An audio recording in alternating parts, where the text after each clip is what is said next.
At what point do we Irish finally say, enough, enough, that's it, no more, we're going to fight back?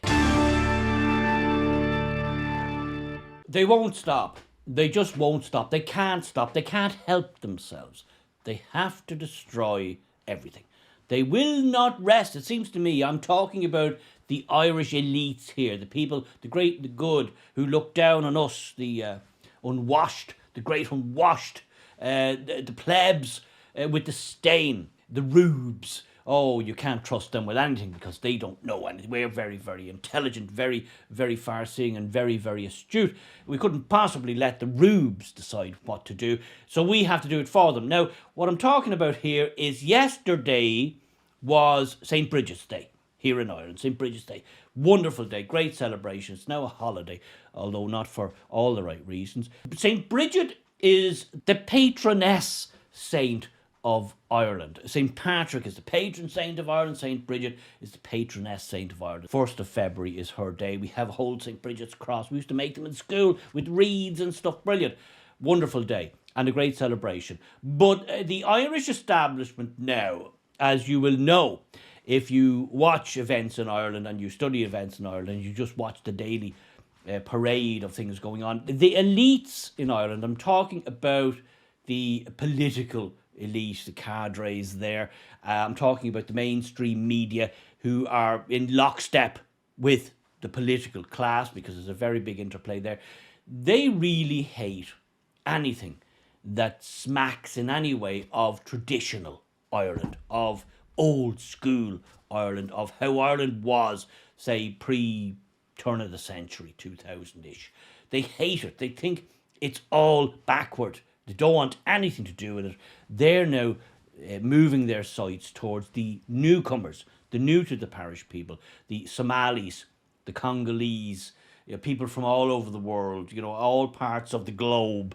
They now get special treatment. They are now put on a pedestal. Meanwhile, we, the Irish people, the traditional Irish people who have been here countless generations and who have built this land, this country, this society. Now, we are now second-class citizens here.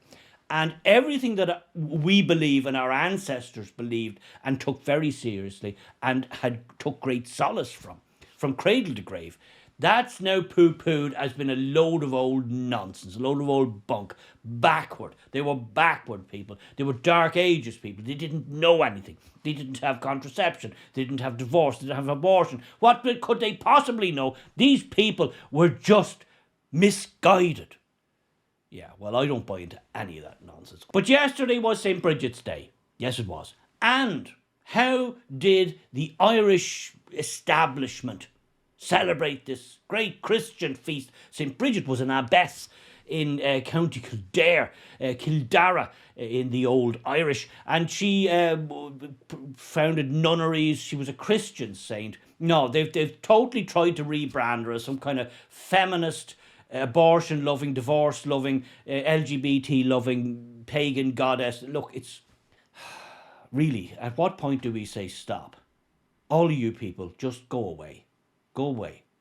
We need sane people at the top of these organisations and fire all these crazy people, these lunatics. Fire them all. Check this out. You will not see this on mainstream TV. You will not see this on mainstream TV here in Ireland because it's it would wake up people of my age and older. It would wake up the boomers, I think they like to say, or Gen Xers or whatever, to how crazy things have gotten.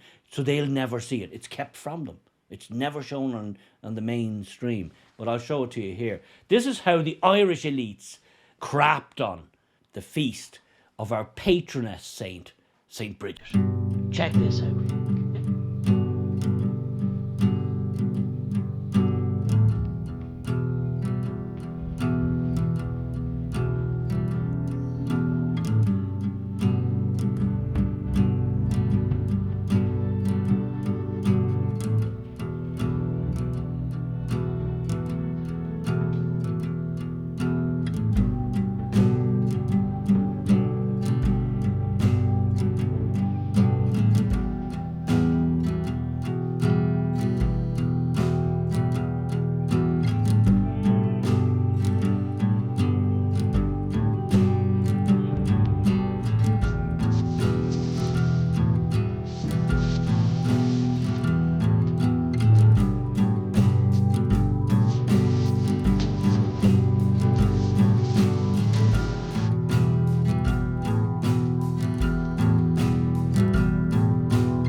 Yeah, so that's the video that was put out by the Irish Department of Foreign Affairs that's promoting St. Brigid's Festival, St. Brigid's Day.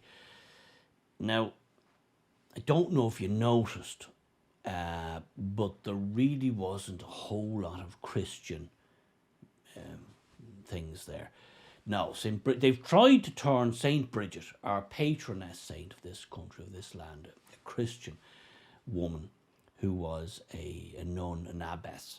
They've tried to turn her into some kind of woke, modern, progressive character.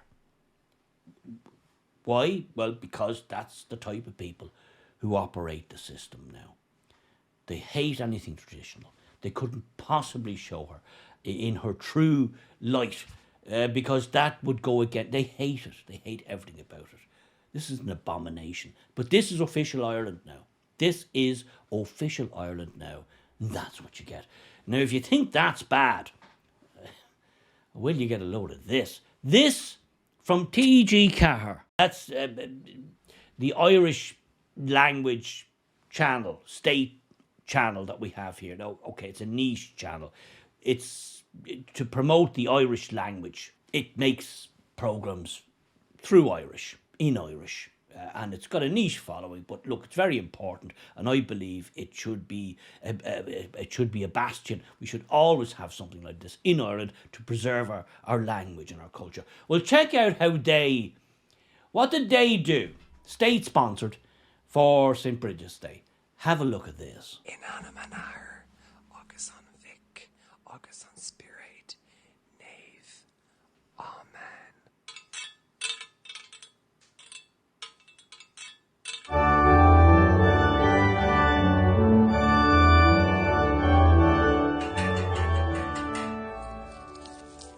Hello.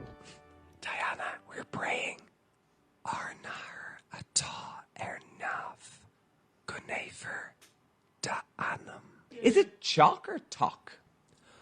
Who's in the chalk? Isa's in the chalk. Good dog at the riok. I said who's in the chalk? Isa's in the chalk. Gunyankter de hull. Aaron Tolov. Marienter Ernav. Arnaron Lay. Who made this? Jeffrey Epstein. In you. Ishka. August Mott doing. Arfiaka. It smells disgusting. Marawaya Midna. Darve Kunafane. August na election a go. Oxertion o ulk. Amen. Life is a mystery.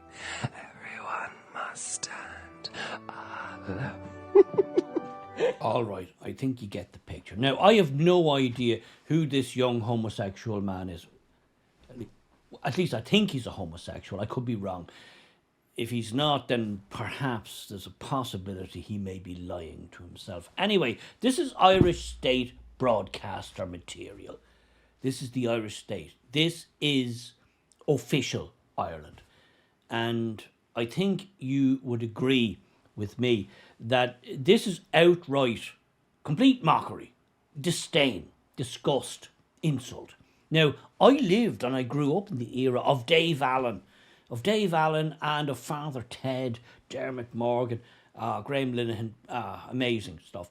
And we all got a laugh and a giggle because it was playful comedy. It was playful mockery, playful jibing and poking. It wasn't vitriol. It wasn't hatred. It wasn't outright denigration. And that's what you have now in Irish society. We Irish have an endless capacity to be self-deprecating, laugh at ourselves, have a bit of crack, have a bit of slagging, have a bit of ribbing, a bit of poking, a bit of jokery, a bit of japery. But this is something different. This is the Irish establishment, in my view, and let me know what you think in the comments.